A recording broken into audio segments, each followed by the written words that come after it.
नमस्कार मेरे प्यारे दोस्तों। कैसे हो आप सब लोग। आज ये वीडियो बनाया है वीकली कैंडल के लिए। किसके लिए? वीकली कैंडल के लिए। तो पिछले एक दो वीडियो मैंने पोस्ट किए। एक था 1 आवर के ऊपर, जो काफी लोगों को बहुत मजा आया। उसके बाद हमने प्राइजेशन को स्टडी किया, बहुत मजा आया, काफी सारे मुझे मैसेजेस मिले। अब मैंने सोचा कि वीकली कैंडल पे वीडियो बनाऊं।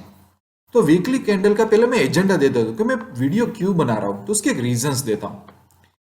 कई बार हम कंफ्यूज हो जाता है मार्केट में कि भाई ट्रेंड क्या चल रहा है, स्टॉक का, निफ्टी का, बैंक निफ्टी का। तो सबसे पहले वीकली कैंडल में हेल्प करती है। कोई भी हमारे मन में दुविधा हो, कोई भी हमारे मन में डाउट हो, तो वो डाउट दूर हो जाता है वीकली कैंडल से। दूसरा, अगर आप लोग स्विंग ट्रेडिंग कर रहे हो, अगर आप लोग पोजिशनल ट्रेडिंग कर रहे हो, तो वीकली कैंडल आपके लिए वरदान की तरह होता है डिसीजन लेने के लिए। अगर आप फ्यूचर में निफ्टी या बैंक निफ्टी ट्रेड कर रहे हो, डायरेक्शन ट्रेड कर रहे हो, तो बहुत ही मजा आता है वीकली कैंडल को एनालाइज करने में। अगर आप ऑप्शन में पोजिशनल ट्रेडिंग कर रहे हो, ऑप्शन ऑप्शन में, ठीक है, चाहे आप डायरेक्शनल कर रहे हो, नॉन डायरेक्शनल कर रहे हो, आपको कुछ लेवल जानने हैं, तो वीकली कैंडल होता है ना, वो बहुत कॉन्फिडेंस आपको बढ़ा देता है। तो बस यही मेरा एजेंडा है कि किस तरह से वीकली कैंडल को फोकस करके, भले हम इंट्राडे कर रहे हैं, भले हम फ्यूचर में जा रहे हैं, भले हम ऑप्शन में जा रहे हैं, किस तरह से वीकली कैंडल से हमारा एनालिसिस हम मजबूत कर सके। 1 आवर के चार्ट में जब जब दुविधा हो तो स्विच बैक कर लो वीकली कैंडल में, और सब डाउट और दुविधा अपनी दूर कर लो। तो मैं बहुत पेशेंस से आपको समझाऊंगा, पेशेंस से। तो थोड़ा मेरे वीडियोस में आपको पेशेंस चाहिए होगा। दूसरा, मैं ये भी ध्यान रखता हूँ कि शायद मेरे वीडियो देखने वाला कोई बेसिक वाला भी हो, तो मैं उतना सिंपल लैंग्वेज यूज करता हूँ। अगर आपको एडवांस आता है तो या तो आप वीडियो स्किप कर सकते हो, या तो रिवीजन के लिए भी देख सकते हो। नॉलेज कभी भी बुरा नहीं होता, ठीक है। अब क्यों ना डायरेक्टली प्रैक्टिकली एग्जांपल से स्टार्ट करें, तो मजा है लाइफ में समझने का, ठीक है। ये निफ्टी का चार्ट है। सबसे पहले मैंने 1 आवर का चार्ट लिया है। कौन सा चार्ट लिया है? 1 आवर का।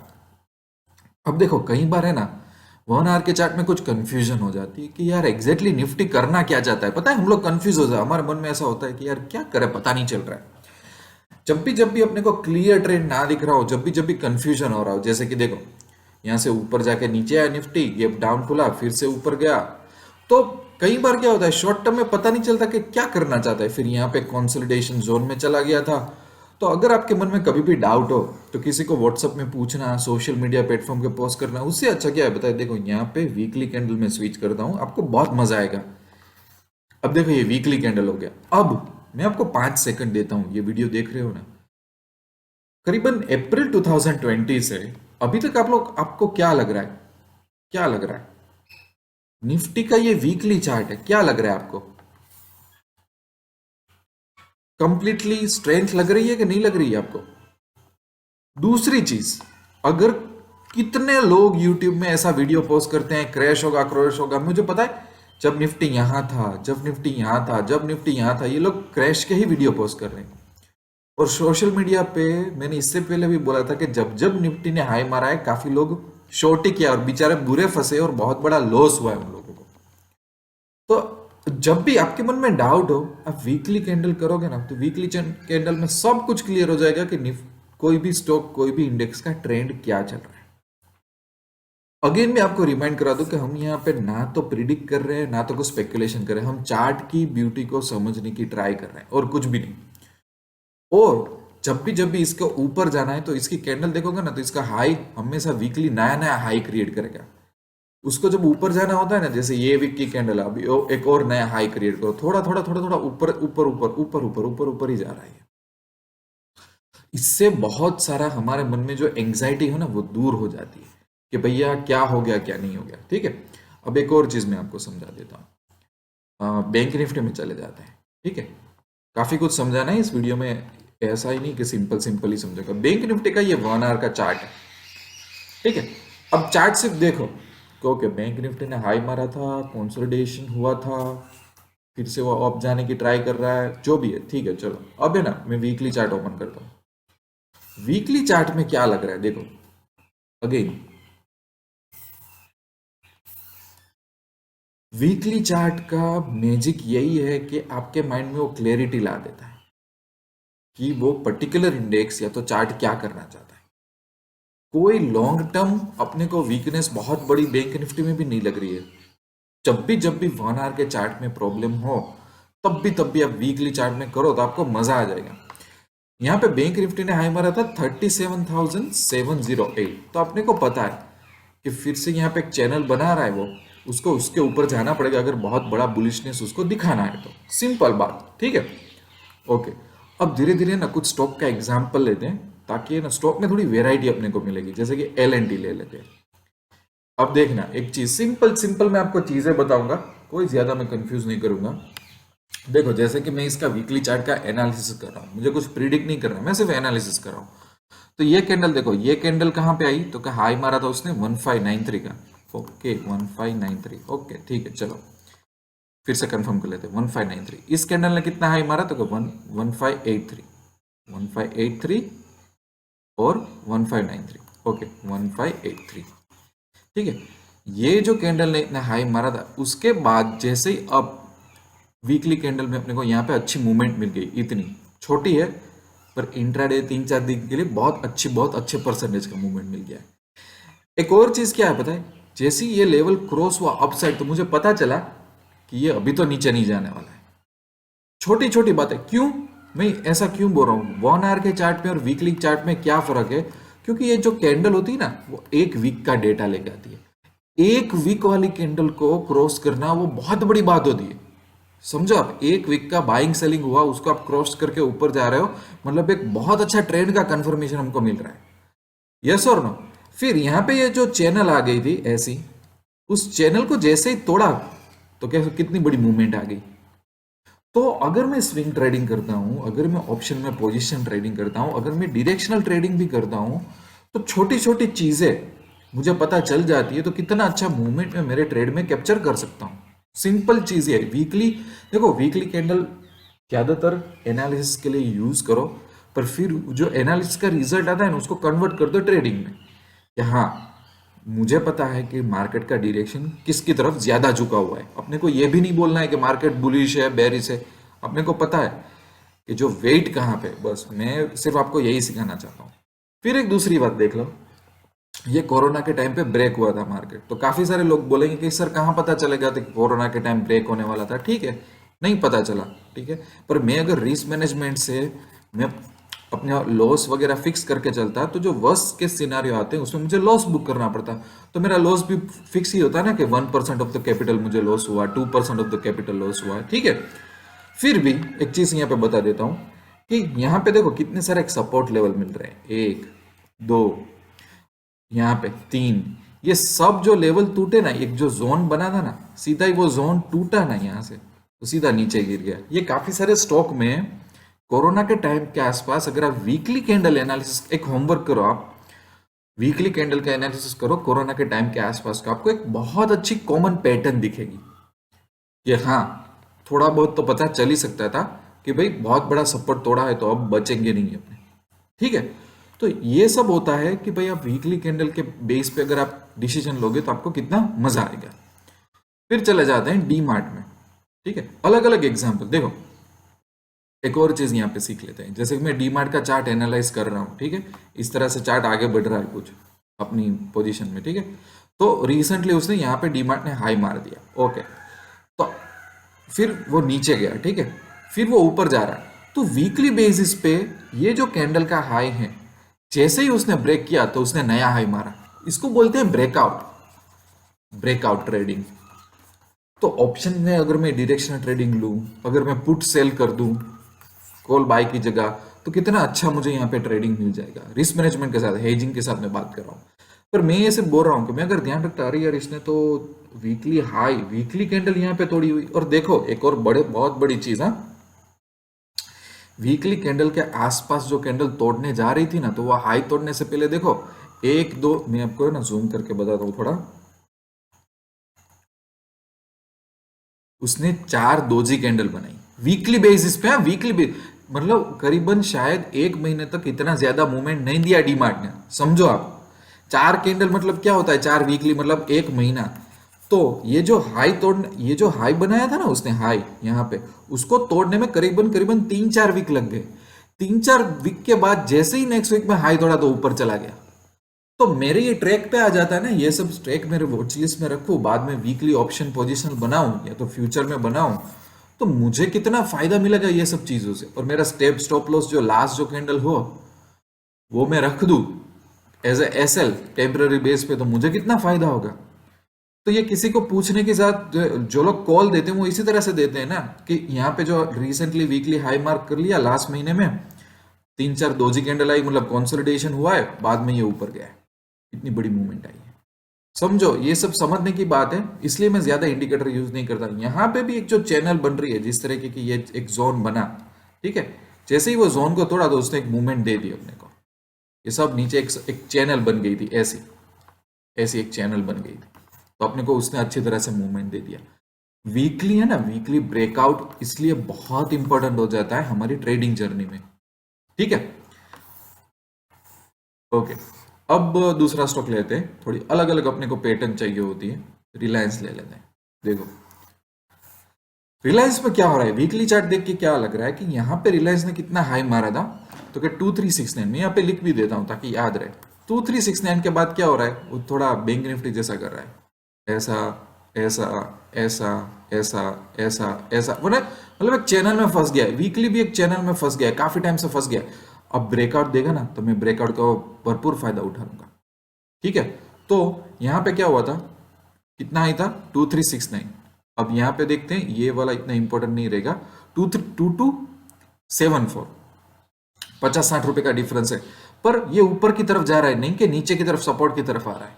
तो जब भी ये अच्छी तरह से वीकली कैंडल में ब्रेकआउट देगा तो मैं यहाँ पे इसको वॉच लिस्ट पे रख लूंगा, फिर मैं ट्रेड करूंगा, तो मजा आएगी मेरे को, ठीक है ना। फिर ये देखो, जब ये डाउन हुआ था यहाँ से, तो अगर मैं ऐसे लाइन बना लूं वीकली में, और जैसे ही इस लेवल को इसने यहाँ पे क्रॉस किया तो कितनी अच्छी मूवमेंट आ गई। ये सब वीकली प्राइस एक्शन का खेल होता है। मैं हर बार ऐसा बोलता हूँ कि कोई फॉर्मूला नहीं होता सीखने के लिए, या आर्ट है। आर्ट के लिए टाइम चाहिए होता है, थोड़ा जजमेंट कॉल आने में टाइम लगेगा, वरना 500 इंडिकेटर यूज कर लोगे आपको जजमेंट कॉल नहीं आएगा, ठीक है। अब कौन सा बाकी रह गया, तो क्या इंडसइंड बैंक। इंडसइंड बैंक को भी देख लेते हैं। अब देखो इंडसइंड बैंक में डीमार्ट से तो बिल्कुल उल्टा दिख रहा है, निफ्टी बैंक निफ्टी से भी उल्टा दिख रहा है। क्या दिख रहा है कि वो यहां से कंसोलिडेशन चैनल में फंस गया है, अपने को पता नहीं चलेगा आगे क्या करे। 2 बार सपोर्ट पे आ गया है वो, अभी यहाँ पे खेल रहा है वीकली बेसिस पे। अब वीकली बेसिस पे कितना खेलेगा भाई, देखो 1 2 3 4 5 6 7 8 9 10 11 12 13 14, करीबन 14 वीक, मतलब करीबन 3-3 महीने तक ये इतनी मूवमेंट नहीं दे रहा है, पर जब देगा तब बहुत बड़ी मूवमेंट होगी, यस और नो। तो इससे पता चल जाता है कि वीकली बेसिस पे इतनी ज्यादा कैंडल्स कंसोलिडेट कर रही, तो जब भी मूव आएगा, अगर मैं एक चैनल बना लूं यहाँ पे, ओके इसको जब क्रॉस करेगा अच्छी तरह से, तो वो कितनी स्ट्रांग मूवमेंट आएगी। तो ये भी शॉर्ट टर्म में मैं मेरे वॉच लिस्ट में रख सकता हूँ कि नहीं रख सकता हूँ, ठीक है। तो इस तरह से कुछ होता है कि क्या किया जा सकता है। फिर एक और चीज मैं आपको बताना चाहता हूँ, कई बार इस तरीके की चैनल बनेगी, राइट, इस तरीके की, इस तरीके की, ठीक है। ट्रेंड लाइन बोल लो, कुछ भी बोलो, पर मैं इतना एडवांस में नहीं जा रहा हूँ। मैं आपको सिर्फ यही बोल रहा हूँ कि अगर आपको लग रहा है कि कंटिन्यूस वीकली चैनल है, उसका हाई कम हो रहा है, जैसे कि यहाँ पे हाई मारा था उसने 1823, फिर आ गया 16 पे, फिर आ गया 1500 पे, फिर से 1500 पे, फिर 1300 पे। तो अगर मुझे ऐसा लग रहा है कि जो हाई मारने के ग्लोअर हाई जिसको बोलते हैं ना टेक्निकल एनालिसिस में, वो इस तरह से जा रहा है, ना कि इस तरह से, तो वहां पे डाउन ट्रेंड के हमें संकेत आसानी से मिल जाते हैं। पर मैं ज्यादा है ना, ये ट्रेंड लाइन ड्रॉ करो, ऐसा करो वैसा करो, एक्चुअली इतना ज्यादा एनालिसिस करते हैं तो मतलब मजा नहीं आती, लोग कंफ्यूज हो जाते हैं। सिर्फ लोगों के चार्ट पे इंडिकेटर्स दिखते हैं पर नॉलेज नहीं दिखता है। पर ये मुझे चार्ट से दिख रहा है कि भाई क्या हो रहा है, तो मैं आपको इंट्यूजन में यही डालना चाहता हूँ कि भाई क्या हो रहा है, देखो आप बी अलर्ट, ठीक है। दूसरी चीज, चलो एचडीएफसी बैंक को देख लेते हैं कि क्या हो रहा है। आप मुझे बताओ अभी एचडीएफसी बैंक में, तो इंडसइंड बैंक से तो बहुत अच्छा पैटर्न है, और काफी सारे स्टॉक ने रिसेंटली निफ्टी हाई गया था तो हाई मारा और कंसोलिडेशन हो रहा है, तो ये भी उसने हाई मार के थोड़ा सपोर्ट लेके फिर से कंसोलिडेट होके ऊपर जाने की ट्राई कर रहा है। सेम पैटर्न ही अपने को दिख रही है जो दूसरे 2-3 अच्छे बड़े बड़े स्टॉक में दिख रही थी, क्योंकि मार्केट जिस तरह से जाएगा उसी तरह से स्टॉक जाएगा। तो वहां पे भी एक चैनल बन गई है, यहाँ पे भी अच्छे खासे सपोर्ट्स मिल गए। देखो काफी बार क्या होगा, ये जो रेजिस्टेंस और सपोर्ट होगा ना, काफी सारे स्टॉक में कॉमन निकल के आएगा, क्योंकि मार्केट एक ही डायरेक्शन में फॉलो कर रहा है। ठीक है, कई बार ये सब रेंज लेके हम ऑप्शन में delta neutral non direction strategy use कर सकते हैं। उसके लिए भी मैं वीकली चार्ट यूज कर लेता हूँ, ताकि मुझे पता चले कि रेंज कहाँ पे बनी हुई है। वो रेंज पे अगर मैं पोजीशन ले लूँ तो भी मुझे फायदा हो, थेटा टीके का बेनिफिट हो, मैं प्रीमियम खाता रहूँ, ये सभी चीज। और देखो जैसे यहाँ पे क्या हो रहा है, हाई पे हाई, नया हाई बन रहा है, देखा, ये हाई बढ़ा, ये हाई बढ़ा, ये हाई बढ़ा, ये हाई बढ़ा, इसको बोलते हैं हायर हाई। तो अप ट्रेंड की निशानी होती है वो। पर ये सब रट्टा मारने की जरूरत नहीं है, इसलिए मैं ज्यादा रट्टा नहीं मरवाता, ज्यादा इंडिकेटर्स में ये नहीं यूज करवाता। बाकी पॉसिबल है कि काफी सारी चीजें आप रट्टा मार दो। ऐसे बैंक को देख लेते हैं। देखो सेम ट्रेंड मिल रहा है, पर थोड़ा क्लियर ट्रेंड है इसका। हाई मारने के बाद भी फिर से ये अप ही जा रहा है, समझ रहे हो आप? कितना अच्छी तरह से अपने को ट्रेंड दिख रहा है, यहाँ पे कोई प्रॉब्लम नहीं है। और यही कोरोना वायरस के टाइम हुआ था, जो हर एक स्टॉक में अपने को एक पैटर्न दिख रही है कि बाद में रिकवर हुआ, अब जा रहा है। वीकली चार्ट है ना, देखो यहाँ पे कितना अच्छा एक ट्रेंड लाइन बना हुआ है, अच्छी तरह से दिख रहा है। मैं एक्यूरेट ड्रॉ करने की ट्राई नहीं कर रहा हूँ, और मैं सिर्फ आपको दिखा रहा हूँ कि लेवल्स देखो यहाँ पे कैसे मिल रहे हैं, और जैसे ही वो ट्रेंड लाइन ब्रेक होती है तो एक अच्छा मूवमेंट कितना आ जाता है, राइट। तो ये सब वीकली चार्ट्स के फायदे होते हैं, कि जो हमको कई बार 1 आवर की चार्ट में पता नहीं चलता है। कई बार मुझे एक, जैसे कि मैं फिर से मैं आपको निफ्टी में ले जाता हूँ एक एग्जांपल दिखाने के लिए। निफ्टी के 1 आवर के चार्ट में अगर आपको कंफ्यूजन हो रहा है कई बार कि क्या कर रहा है, अब गिरेगा नहीं गिरेगा ये सब, तो मैं जैसे मैं वीकली में स्विच ऑन करूँ तो मुझे पता चल जाता है कि भाई क्या हो रहा है, मेरे पास कॉन्फिडेंस आ जाता है। तो फिर यहाँ पे अगर काफी लोग सच्चे हो ना, तो 17,000 का कॉल या तो पुट सेल कर दो। प्रीमियम खाया होगा काफी सारे लोगों ने, क्योंकि उनको पता था कि वीकली चार्ट में स्ट्रेंथ दिख रही है, हायर हाई हमें दिख रहा है, गलत डायरेक्शन में हमको नहीं जाना है। अगर आप मेरा निफ्टी या बैंक निफ्टी का एनालिसिस का वीडियो अगर फॉलो करते हो, तो मैंने काफी दिनों से काफी सारे ट्रेडर को बोला हुआ था कि बहकावे में आके अपनी गट फीलिंग फॉलो करके पुट बाय करना या तो शॉर्ट मत कर देना, क्योंकि मुझे तो अभी भी कोई इंटरिम इतनी बड़ी बहुत बड़ी वीकनेस नहीं दिख रही है। समझ रहे हो आप लोग? उसी तरह से देखो, अगर हम थोड़ा पीछे चले जाए तो कहीं पे अपने को बहुत बड़ी अगर ऐसी अच्छी सी पैटर्न मिलती हो, तो उसका भी कुछ रूबरू करवा लेते हैं। देखो यहाँ पे वीकली में करीबन मार्च टू नवंबर, ये करीबन मार्च से अप्रैल का महीना है, ये करीबन आसपास नवंबर का महीना है। पर फिर भी जिस तरह से इसने सपोर्ट लिया, अगर मैं इसको ऑब्जर्व करता वीकली कैंडल पे, और अगर निफ्टी ने ऐसा सपोर्ट लिया है, तो मेजर काफी सारे स्टॉक्स ने भी ऐसा सपोर्ट लिया होगा। अगर मैं ये सब सिर्फ ऑब्जर्व करता हूँ ना, ऑब्जर्वेशन के नाम पे बाद में मैं ऑप्शन की मंथली या तो वीकली पोजीशन में ले लूँ डायरेक्शनल बेस, रिस्क मैनेजमेंट उसमें कर लूँ, ठीक है, तो कितना बड़ा फायदा होगा मुझे, आप समझो। सिंपल सिंपल चीजें हैं, ऐसा ही नहीं कि ये सब बहुत डिफिकल्ट है। तो चार्ट में जहां पे समझ में नहीं आ रहा है उसको छोड़ दो, और जहां पे समझ में आ रहा है उतनी चीजें पकड़ो। हमारे पास कितने सारे स्टॉक पड़े हुए हैं एनएससी में, अच्छे अच्छे एनएससी 50 और नेक्स्ट 50 में। तो आप कितनी ऐसी पैटर्न सिर्फ देख देख के ढूंढ पाओगे, और आपको मजा आएगा ट्रेड करने के लिए। आप किसी पे आपको डिपेंड होने की जरूरत नहीं है, ठीक है। तो आई होप कि इसमें काफी सारा आपको मजा आया होगा मैं जो बोल रहा हूँ उसमें। फिर भी कहीं पे भी क्वेश्चन है तो ईमेल या व्हाट्सअप करना। मैं अभी काफी सारे टेक्निकल एनालिसिस के सिंपल सिंपल प्राइस एक्शन के वीडियोस डालने वाला हूँ। अगर ये वाला भी वीडियो आपको अच्छा लगे तो लाइक करना, कमेंट करना, सजेशन देना, इनपुट देना, चैनल को सब्सक्राइब करना, दूसरों को भी बोलना। और हर बार की तरह अगर आप सीरियस हो स्टॉक मार्केट के लिए, सीरियस शॉर्टकट तरीके से नहीं पर अच्छी तरह से लॉन्ग टर्म में आगे बढ़ना चाहते हो, तो पैसा तो बनेगा कि वेबसाइट विजिट कर लो, ऐप डाउनलोड कर लो। 1-1.5 लाख रुपए के कोर्सेज मैंने फ्री रखे हैं नए लोगों के लिए। बाकी आपको स्ट्रेटेजी स्पेसिफिक कोर्सेज ऑप्शन के, इंट्राडे के, कमोडिटी ट्रेडिंग के, स्विंग ट्रेडिंग के हर एक मिल जाएंगे। पर मेरा व्यू पॉइंट है कोचिंग, मैं शॉर्टकट या तो फॉर्मूलाज पे बिलीव नहीं करता, ठीक है। तो एंड करते हैं इस वीडियो को, मिलते रहेंगे दूसरे नए नए वीडियो में। तब तक के लिए wish you lots of love and happiness. Thank you very much.